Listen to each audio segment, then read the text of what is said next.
لیکن اس کے ساتھ ساتھ جو دوسری چیز ہو رہی ہے وہ یہ ہے کہ یہ صرف ہمیں نہیں نظر آ رہا، یہ جو سب کچھ ہو رہا ہے یہ اس وقت حکومت کو بھی نظر آ رہا ہے، اور ان کو بھی نظر آ رہا ہے کہ پنجاب میں اب حکومت، یہ تھا پہلے دن سے جعلی حکومت ہی، ہم تو پہلے دن سے کہتے رہے ہیں، اب تو کورٹ کے آرڈرز بھی آ گئے، فیصلے بھی آ گئے، اور اس کے اندر باس دور کے اوپر یہ کہہ دیا گیا ہے کہ پہلے دن سے ہی الیکشن جو ان کا تھا وہ غیر قانونی تھا، ان کے پاس کبھی بھی اکثریت تھی ہی نہیں، اور وزیر اعلیٰ کے منصب پہ انہیں کبھی بیٹھنا ہی نہیں چاہیے تھا، وہ بھی پہنچے بھی کہاں سے، وہ عجیب و غریب، کبھی ہوٹلوں کے اندر ووٹنگ ہو رہی ہے، کبھی اسمبلی میں گیلریز کے اندر ووٹنگ ہو رہی ہے، کبھی کنونشن ہال کے اندر ووٹنگ ہو رہی ہے، تو یہ سارا تماشا جو ہے یہ ان کو بھی نظر آ رہا ہے کہ یہ تماشا ختم ہونے والا ہے۔ 17 تاریخ کو الیکشن ہونے، 22 کو اس کے بعد چیف منسٹر کا الیکشن ہو جانا ہے، اور یہ کہانی ختم ہو جائے گی، لیکن اتنی آسانی سے وہ جانے کے لیے تیار نہیں۔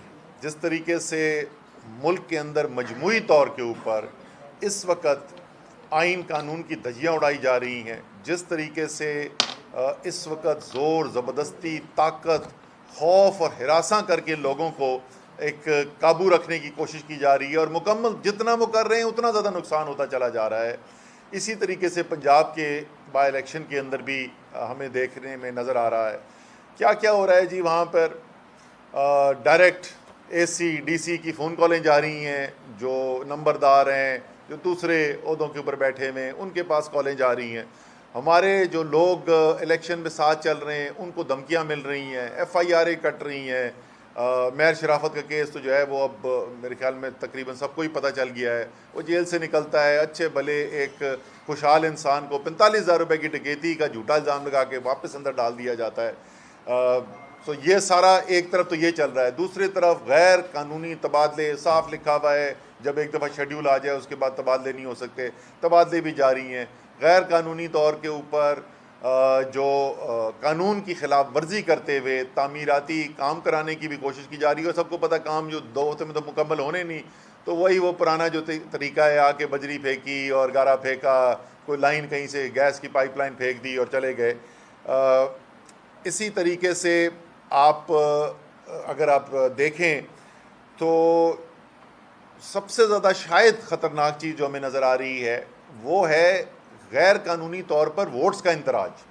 اس کے اوپر ہماری جو ووٹس کے اندراج ہے اس کے اوپر تو ہماری پٹیشن فائل کر دی گئی ہے۔ انفرادی پٹیشن جو ہے حلقوں سے وہ پہلے ہی فائل ہو چکی ہیں، اور کئی دن ہو گئے ہیں، اور ابھی تک الیکشن کمیشن نے اس کے اوپر کوئی ایکشن نہیں کیا ہے۔ 2 بڑی سادہ سی چیزیں ہیں، سیاہ اور سفید ہے قانون کے اندر، اس کے اندر کوئی اس کی انفرادی رائے کا کوئی اس میں گنجائش موجود نہیں ہے۔ جس دن الیکشن کا شیڈیول اناؤنس ہو جاتا ہے، قانون واضح طور پہ کہتا ہے اس دن کے بعد ایک بھی ووٹ آگے پیچھے نہیں کیا جا سکتا، اور ہم نے دیکھا ہے کہ 25 مئی کے بعد 2 جون کو الیکٹورل رولز شائع کیے گئے ہیں، جس میں ہزاروں کی تعداد میں نئے ووٹ بھی آ گئے ہیں، اور خاص طور پہ ایک جہاں پہ سب سے زیادہ تفصیل سے ہم نے کام کیا تھا وہ شخپورہ کی جو کانسٹیٹیونسی ہے پی 140، وہاں پر نہ صرف یہ ہزاروں ووٹ آ گئے، لیکن یہ زیادہ تر ہزاروں ووٹ وہ ہیں جن کے شناختی کارڈ کا نہ مستقل نہ عارضی پتہ اس حلقے سے تعلق رکھتا ہے۔ یہ اس سے زیادہ صاف واضح قانون کی خلاف ورزی ہو نہیں سکتی۔ تو یہ ہماری پٹیشن وہاں پر رکھی ہوئی ہے اس وقت، انفرادی طور پر تو تھی، اب ہم ہائی کورٹ کے اندر بھی کل ہم نے اپنی پٹیشن شامل کر دی ہے۔ اسی طریقے سے یہ جو باقی تمام غیر قانونی کام ہو رہے ہیں، جس کے اندر شاید وہ کہتے ہیں نا ایک تصویر جو ہے وہ 1000 الفاظ سے زیادہ طاقتور ہوتی ہے، تو وہی ایک تصویر ڈی پی او جنگ بیٹھا ہوا ہے دبک کے کونے کے اندر، اور عطا تارڑ جو ہیں، وہی عطا تارڑ جو پاکستان کے آئین کے بارے میں کیا سمجھتے ہیں وہ بھی سارے پاکستان دیکھ چکا ہے، وہ بھی تصویر جو ہے وہ منہ بولتا ثبوت ہے۔ وہ کرسی پہ بیٹھے ہوئے اور سارے لائن حاضر ہوئے ہیں آگے، اور اس کی بھی پٹیشن رکھی ہوئی ہے، فیصلہ محفوظ ہے، پتہ نہیں الیکشن آنے کے بعد اس کا فیصلہ ہوگا۔ تو یہ بھی ہم ایک پوری رٹ تیار کر رہے ہیں، اور عید کے بعد پہلا دن جو ہے وہ اس دن ہم یہ رٹ بھی لے کر چلے جائیں گے۔ الیکشن کمیشن کا امتحان ہے، پاکستان کی عدالتوں کا امتحان ہے۔ میں اس دن بھی بول چکا ہوں کہ صرف یہ نہیں ہے کہ آئین کے اندر لکھا ہوا ہے تو اس لیے احترام مل جاتا ہے۔ احترام ملتا ہے عدالتوں کو جب عوام کو نظر آتا ہے کہ انصاف ہو رہا ہے۔ اور اگر میں اس وقت عمران ریاض خان کے ساتھ جو ہو رہا ہے اس کا ذکر نہ کروں تو یہ زیادتی ہوگی. سارا پاکستان دیکھ رہا ہے جو انصاف کا تماشا اس وقت لگا ہوا ہے. پہلے اسلام آباد، پھر اسلام آباد سے اٹک، اٹک سے پنڈی، پنڈی سے واپس اٹک، اٹک سے چکوال، اور اب وہ بول رہے ہیں پتہ نہیں بہالپور یا لاہور. یعنی اتنے دن گزرنے کے بعد یہ تعین نہیں ہو سک رہا کہ کہاں پر کیس کی جورسڈکشن کدھر ہے. یہ کوئی آپ سمجھتے ہیں کہ پاکستان میں جو عوام ہے وہ پاگل ہیں؟ ان کو نہیں نظر آ رہا کہ کیا ہو رہا ہے؟ کیا ان کو نہیں نظر آ رہا کہ ہمارا جو اس وقت دہشت گردی اور طاقت کے ذریعے لوگوں کو خوفزدہ کرنے کی کوشش کی جا رہی ہے کہ یہ اس کا حصہ ہے؟ کیا انصاف ہوتا ہوا نظر آ رہا ہے؟ تو اس کے بعد پھر اس کے بعد شکایت نہ کیجئے کہ جو اس کے بعد ہمیں شکایتیں سننے کو ملتی ہیں کہ جی عوام ایسی بات کری ہے. عوام تو بولے گی، عوام کی زبان کھل چکی ہے، عوام کے ذہن بھی کھلے میں، عوام کی زبان بھی کھلی ہوئی ہے. غلط جو ہوگا اس کو غلط بولا جائے گا. اگر آپ سمجھتے ہیں کہ اس طریقے سے ایک آدمی اور عمران ریاض کا کچھ بھی نہیں جا رہا، وقتی طور پہ یقیناً تکلیف میں ہے، وہ مشکل وقت سے گزرے گا، اس کے خاندان والے جو ہیں اس وقت تکلیف کے اندر ہوں گے کہ اتنا بڑا ایک محب وطن پاکستانی اس کے ساتھ یہ کیا جا رہا ہے، لیکن وہ تو ہیرو بن کے واپس آ جائے گا. نقصان کس کا ہو رہا ہے؟ نقصان ہو رہا ہے کہ پاکستان کے عوام کا اس نظام کے اوپر یقین اٹھ رہا ہے، پاکستان کے عوام کا اپنے اداروں کے اوپر سے یقین اٹھ رہا ہے. جب دن دہاڑے وہ یہ دیکھ رہے ہیں ایسی چیزیں ہوتے ہوئے، یہ تو عمران ریاض ہے تو نظر آ رہا ہے، لوگوں کو پتہ چل رہا ہے. میں پہلے بھی اس دن ٹیلی ویژن پروگرام پہ بتا چکا تھا، اس وقت گھریلو خواتین فون کال آتے ہیں ان نون نمبر سے، باز آ جاؤ اپنی حرکتوں سے. کون سی حرکتوں سے باز آ جاؤ؟ یہ جو تم فیس بک پہ لکھتی ہو نا تم اس سے باز آ جاؤ. گھریلو خواتین کے ساتھ یہ ہو رہا ہے. اس دن ایک خاتون، میں پرانا ان کو جانتا ہوں، 80 سال سے زیادہ ان کی عمر ہے، وہ بیوہ ہے، ان کے گھر کے باہر پہنچ گئے سول کپڑوں کے اندر، اور وہاں پر آ کے کہہ رہے ہیں چوکیدار کو کہ انہوں نے 2 سال کی بچی کو اغوا کیا ہے، اس لیے ہم یہاں پر آئے ہوئے ہیں. کیا کس جگہ پاکستان کو لے جانا چاہتے ہیں؟ کوشش کیا آپ کر رہے ہیں؟ کیا آپ چاہتے ہیں کہ سارا پاکستان جو ہے وہ پاکستان کے عوام کا یقین ہی اٹھ جائے؟ یہ نہیں ہونے والا. جتنا آپ یہ زیادہ کریں گے، جیسے عمران ریاض خان نے کہا نا، جیسے جب اس کو گرفتار کیا گیا، اس کو ہتکڑی لگائی گئی تو اس نے پاکستان زندہ باد کہا تھا، اسی طریقے سے پاکستان کے عوام نے اور جوش اور جذبے سے پاکستان زندہ باد کہنا ہے. یہ دبنے والے اب لوگ نہیں ہیں. آپ اٹھا لیں گے ان کو، عمران ریاض کو اٹھا لیا، ہم جیسوں کو اور کو 4 کو اٹھا لیں گے. کتنوں کو اٹھائیں گے؟ کروڑوں کو اٹھائیں گے. یہاں تو 6 8 سال کے بچوں کی اب اس وقت ذہن بھی کھلے ہوئے اور زبان بھی کھلی ہوئی ہے. ہوش کے ناخن لیے جائیں. اس وقت ہم پیچھے ہٹیں اس سے، اور اس کا بہت بڑا مرحلہ جو آ رہا ہے وہ 17 جولائی کا الیکشن ہے. 17 جولائی کے الیکشنز میں الیکشن کمیشن اگر انصاف کرتا ہوا نظر نہیں آیا، اگر الیکشن کمیشن رولز کی دھجیاں اڑاتے ہوئے دیکھ رہا ہے اور خاموش تماشائی ہے، اور عدالتیں بھی کوئی ریلیف نہیں دے سکتی، تو ہم ایک بہت بڑی مشکل کی طرف ملک کو لے کے جانے والے ہیں. انشاءاللہ ہوگا ایسے نہیں. یہ سب کچھ کرنے کے بعد یہ بھی میں تحریک انصاف کے جو ووٹرز، دیکھنے والے، اور اب تو اگر میں کہوں کہ چاہنے والے جو ہیں وہ تقریباً زیادہ تر قوم ہی ہو چکی ہے، پریشانی کی ضرورت نہیں ہے. تیاری ہم نے پوری کرنی ہے انشاءاللہ تعالی. یہ جو بھی کر لیں، 17 جولائی کو بھاری اکثریت سے تحریک انصاف نے کامیاب ہونا ہے.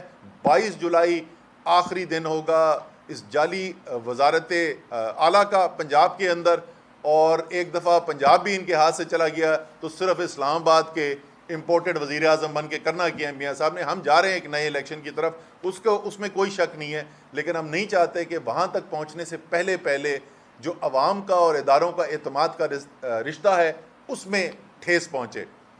تو اس لیے ہم آج آئے تھے. ہم نے کہا یہ ضروری ہے کہ یہ ساری باتیں قوم کو اعتماد میں لیا جائے. سب قوم کو پتہ ہونا چاہیے کہ اس وقت ملک کے اندر ہو کیا رہا ہے. یہ بتا دیں کہ جو کچھ عمران ریاض نے کہا، کیا اس نے جو گجرانوالہ کی تقریر تھی، نواز شریف کی، یا فتح جنگ کی تقریر تھی مریم نواز کی، اس سے کچھ زیادہ کہا تھا؟ میں تو اس کے بارے میں پہلے بھی ذکر کر چکا ہوں. دیکھیں، چاہے نواز شریف کہیں یا عمران ریاض کہیں، آپ کو ان کی بات کے اوپر اعتراض ہے، جواب منطق سے ہوتا ہے، جواب دلیل سے ہوتا ہے، جواب بیانیے سے ہوتا ہے. رائے کا اظہار رائے کا جواب جو ہے وہ طاقت سے، ایف آئی آر سے، ہتھ کڑی سے نہیں ہوتا ہے. آپ سوچ کو ہتھ کڑیوں سے نہیں دبا سکتے ہیں. اور آپ بالکل درست کہہ رہے ہیں کہ جو پہلے ہوتا رہا، آپ نے ان کی بات کی، وہ صرف یہاں نہیں ہے، وہ اینٹ سے اینٹ بجانے والے ابھی بھی یہاں پہ موجود ہیں، حکومت کا حصہ ہیں. وہ پرویز رشید جو کہتے ہیں جرنیل ہمیشہ ملک کو آ کے تباہ کر جاتے ہیں، پھر نواز شریف کے پاس بھاگے ہوئے آتے ہیں کہ اس کو ٹھیک کرو، وہ بھی ادھر ہی ہیں. ان کے خلاف بھی اس وقت کوئی ہتھ کڑیاں نہیں ہمیں نظر آ رہی ہیں. وہ خواجہ آصف وزیر دفاع جس نے کہا کہ اس پوری فوج نے، انہوں نے کسی ایک کی نہیں بات کی، کہ ایک جرنیل کی نہیں بات کر رہے تھے، وہ صرف مارشل لاء کی نہیں بات کر رہے تھے، وہ کہہ رہے تھے اس فوج نے عوام کے گوشت سے، ہڈیوں سے گوشت نوچ کے دی. وہ وزیر دفاع بیٹھا ہوا ہے، ہتھ کڑی تو دور کی بات ہے. اور عمران ریاض خان سوال پوچھنے کے اوپر آپ نے پیچھے پھینک دیا، اٹھا کے ہتھ کڑیاں لگا دی ہیں.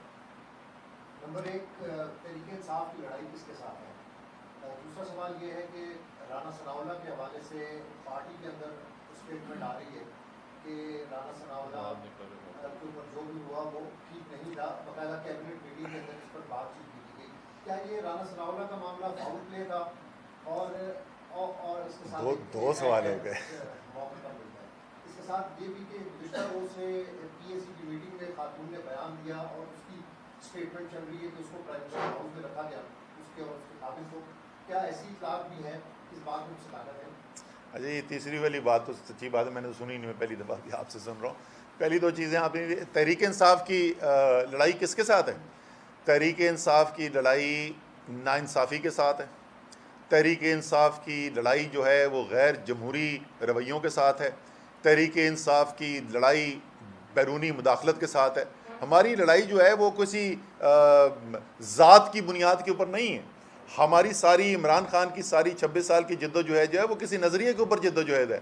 کوئی نظریہ ہے جس کی بنیاد کے اوپر ساری کاوش کی جا رہی ہے. تو اس کا تو بڑا واضح جواب ہے کہ ان نظریاتی جو لائن ہے، اس لائن کی دوسری طرف جو بھی کھڑا ہوگا اس کے خلاف ہم آواز اٹھائیں گے. اس کے خلاف یعنی ان باتوں کے خلاف، ان ایکشنز کے خلاف. ہمیں لوگوں کی ذات سے کوئی انٹرسٹ نہیں ہے، ہمیں نواز شریف اور زرداری کی بھی ذات سے کوئی انٹرسٹ نہیں ہے. دوسری چیز آپ نے کیا پوچھی تھی؟ رانا ثناء اللہ. دیکھیں رانا ثناء اللہ والا کیس جو ہے اس کی وہ بہت زیادہ ٹی وی کے اوپر چل رہا ہے. رانا ثناء اللہ کو کوئی سیاسی کیس کے اندر نہیں پکڑا گیا تھا. رانا ثناء اللہ کو کوئی سیاست دانوں نے نہیں کیس اس کے خلاف بنایا تھا. رانا ثناء اللہ کے خلاف کیس اے این ایف نے بنایا. اے این ایف میں سرونگ آفیسرز جو ہیں انہوں نے کیس بنایا، وہ کیس لے کے آئے. وہ کیس جب لے کے آئے تو اس وقت شہریار افریدی وزیر تھے. انہوں نے ان سے سوال پوچھے، انہوں نے کہا جی ہمارے پاس تمام ثبوت موجود ہیں، ہم اداروں کے آزاد ہونے پر یقین رکھتے ہیں. ہم نے تو نیب نے سبطین خان کو اٹھا لیا، ہم نے تو اس کے اوپر کچھ نہیں کہا. وزیر اعظم کے نیچے کی سیٹ والے ایم پی ہیں، پتہ نہیں کب سے تحریک انصاف میں ہیں، سٹنگ منسٹر پنجاب گورنمنٹ کے، ہم نے تو اس وقت نہیں انٹرفیئر کیا تھا. علیم خان اس وقت سینئر منسٹر پنجاب کے، ان کو اٹھا لیا، ہم نے اس کے اندر نہیں انٹرفیئر کیا. سو آزاد ادارے ہیں، انہوں نے ایکشن لیا. لیکن یہ میں آپ کو بتا دوں کہ اس وقت بھی بہت سارے سوالات اس کے اوپر پوچھے گئے. واقعی میں لوگوں کو تھا، کیونکہ ہم نہیں چاہتے، تحریک انصاف کی یہ روایت ہی نہیں ہے، ہم نہیں چاہتے کہ کوئی سیاسی بنیاد کے اوپر لوگوں کے اوپر کوئی انتقام کیا جائے. تو بہت سارے لوگوں نے سوال پوچھے تھے اس کے اوپر، کوئی شک نہیں ہے.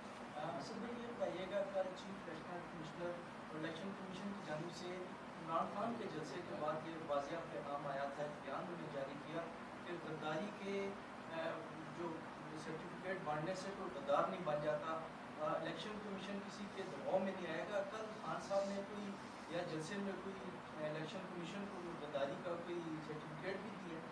الیکشن کمیشن کو ایک اچھا سا میں مشورہ دیتا ہوں، کیونکہ الیکشن کمیشن جو ہے وہی سیاسی پارٹیاں جو ہیں ان کو سمبل بھی الاٹ کرتا ہے. ایک سمبل پولیٹیکل سیاسی پارٹی کا الیکشن کمیشن اپنے آپ کو بھی الاٹ کر دے، کیونکہ وہ تو ایک اس وقت سیاسی پلیئر ہمیں نظر آ رہے ہیں. سیاسی بیانات جو ہیں یہ پہلی دفعہ نہیں دیے، اس سے پہلے بھی وہ سیاسی بیانات دے چکے ہیں. اور عمران خان جو ہیں وہ غلط کو غلط کہیں گے. اور لوگوں کا جو یہ اعتراض ہوتا ہے نا کہ جی نہیں خان صاحب جو ہیں تنقید کیوں کرتے ہیں، بھائی تم دلیل سے بات کرو. غلط ہوگا تو غلط بولیں گے. تو کہتے ہیں جی اب ہمارے اپنے لوگ کہتے ہیں نہیں اب خان صاحب جو ہے نا ان کو زیادہ یہ چوروں وغیرہ کی بات نہیں، بھائی چوری چھوڑ دو، وہ چوری کی بات کرنا، چوروں کی بات کرنا چھوڑ دے گا تو بڑا آسان علاج ہے. Thank you G.